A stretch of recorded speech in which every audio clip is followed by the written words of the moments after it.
दोस्तों, स्वागत है आप सभी का आज की हमारी क्लास में। तो आज हम स्टार्ट करने जा रहे हैं विशेषण। इससे पहले हम संज्ञा और सर्वनाम पढ़ चुके हैं, तो जाकर के वो क्लास देख लीजिएगा।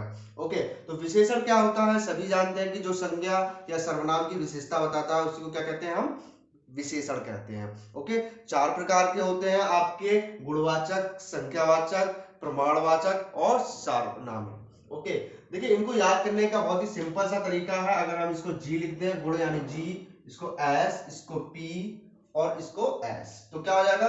GS bye Pankaj sir. P से मेरा नाम है पंकज और एस से सर, तो जीएस बाय लिख देता हूं, जीएस बाय पंकज सर, है ना? इसे आप याद कर सकते हो, मेरा नाम भी याद हो जाएगा आप लोगों को और ये भी आपको याद हो जाएंगे। ठीक है, तो चलिए हम देख लेते हैं कि सबसे पहले गुणवाचक क्या होता है। जैसे नाम से ही पता चल रहा है कि गुण, गुण यानी कि टैलेंट। कहते नहीं है भैया कि आपके अंदर क्या टैलेंट है, आपके अंदर क्या गुण है ना? तो वही होता है गुणवाचक।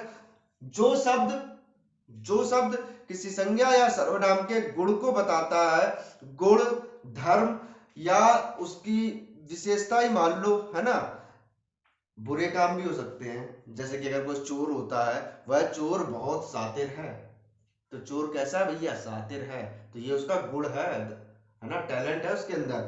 तो मैं आपको बता देता हूं, मेरे पास, इसका एग्जांपल देखिए गुणवाचक का, मेरे पास सफेद बिल्ली है, सफेद बिल्ली है। ओके, मेरे पास सफेद बिल्ली है, तो इसमें बिल्ली कैसी है? बिल्ली सफेद है भाई, तो ये इसका गुण है।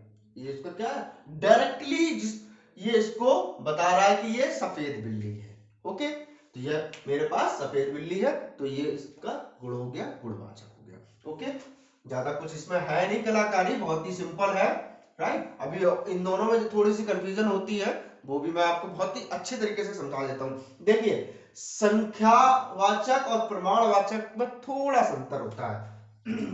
यहां पर बात होती है संख्या की, जैसे कि लिखा हुआ है, ठीक है, और यहां पर बात होती है मात्रा की, मात्रा की।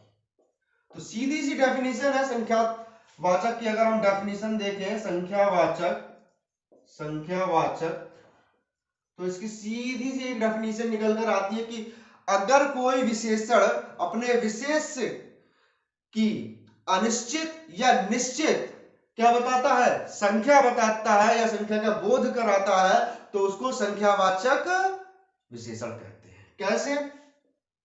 देखिए,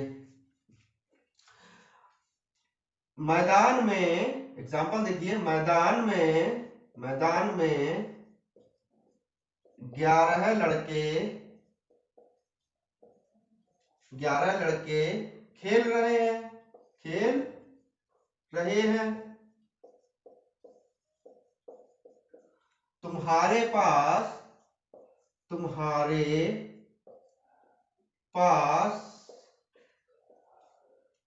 कुछ रुपए हैं, कुछ रुपए हैं।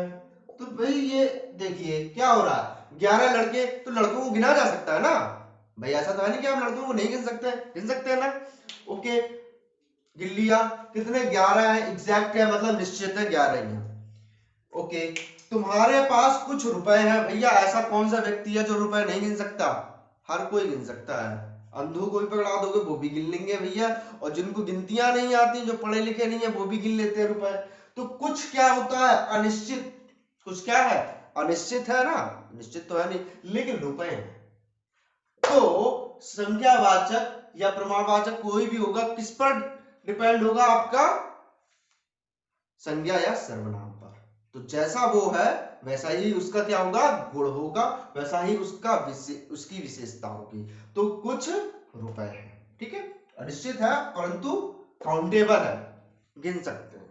ठीक है, तो चलिए नेक्स्ट आपका आ गया भैया प्रमाणवाचक। जैसे मैं उतनी देर से कह रहा हूं, प्रमाणवाचक में क्या होता है? आपकी मात्रा होती है, ठीक है। प्रमाणवाचक,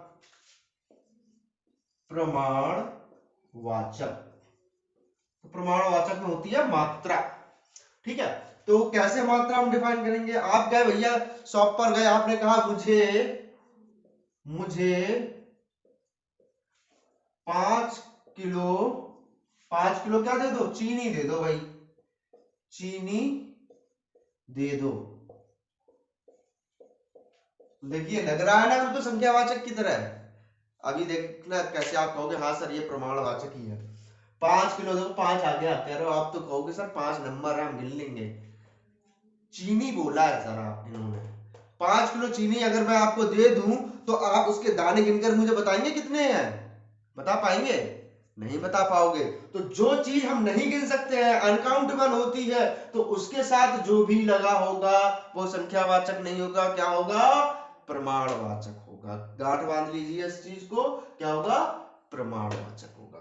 ठीक है, इसी प्रकार से हम एक और एग्जांपल ले लेते हैं कि बरसात में यहां गले तक, ये देखिए निश्चित हो गया, जैसे इसमें उसमें होता है ना निश्चित और अनिश्चित, वैसे इसमें भी निश्चित और अनिश्चित होता है। ये 5 केजी निश्चित है लेकिन अनकाउंटेबल है। ऐसे यहां पर देखिए बरसात में यहां गले तक, वाले नहीं है, गले तक पानी भर जाता है। तो यहाँ पर भैया कोई निश्चित तो बात की नहीं है, गले तक। अब गले तक यहाँ कोई भैया हमने नापा तो नहीं, 2 लीटर 3 लीटर 10 लीटर कितना लीटर है ना? तो क्या पानी को हम गिन सकते हैं? गिन तो नहीं सकते हैं, है ना? ये मात्रा में ही होता है, कितनी मात्रा है पानी की, कितनी मात्रा दूध की, कितनी मात्रा, हम हमेशा मात्रा बोलते हैं। ठीक है, तो पानी की एक एक बूंद हम नहीं गिन सकते हैं, तो यहाँ पर ये अनिश्चित भी है और आपका अनकाउंटेबल भी है, तो क्या हो जाएगा? आपका प्रमाणवाचक हो जाएगा। ठीक है, तो चलिए नेक्स्ट हम देखते हैं, क्या देखेंगे? सर्वनामिक। जैसे नाम से ही पता चल रहा है सर्वनामिक यानी कि सर्वनाम, इसलिए मैंने आपको कहा था कि आगे पिछली क्लास देख लीजिएगा सर्वनाम की और संज्ञा की। तो सर्वनामिक देखते हैं भैया। सर्वनामिक मैंने आपको सर्वनाम में एक सर्वनाम पढ़ाया था, निश्चयवाचक। निश्चयवाचक सर्वनाम,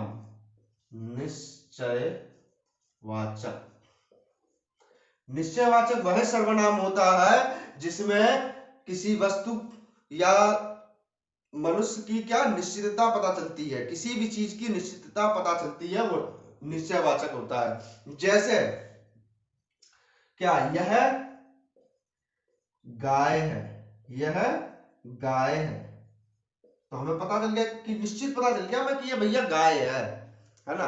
अब गाय के साथ अगर हम कोई विशेषण जोड़ दें, गाय के साथ कोई विशेषण जोड़ दें, जैसे कि यह गाय सफेद है, इसकी विशेषता हो गई भैया कैसी है? सफेद है। तो ये जो हो गया सफेद, यहां पर सर्वनामिक विशेषण हो गया। अब आप कहोगे सर ये आपने तो बताया था कि रंग रूप तो गुण में आते हैं, बिल्कुल सही कहा, गुण में आते हैं, लेकिन जहां पर यह वह जुड़ गया तो ये सर्वनाम निश्चयवाचक सर्वनाम हो गया, और निश्चयवाचक सर्वनाम में जो भी विशेषता जुड़ेगी वो क्या हो जाएगा? सर्वनामिक विशेषण हो जाएगा।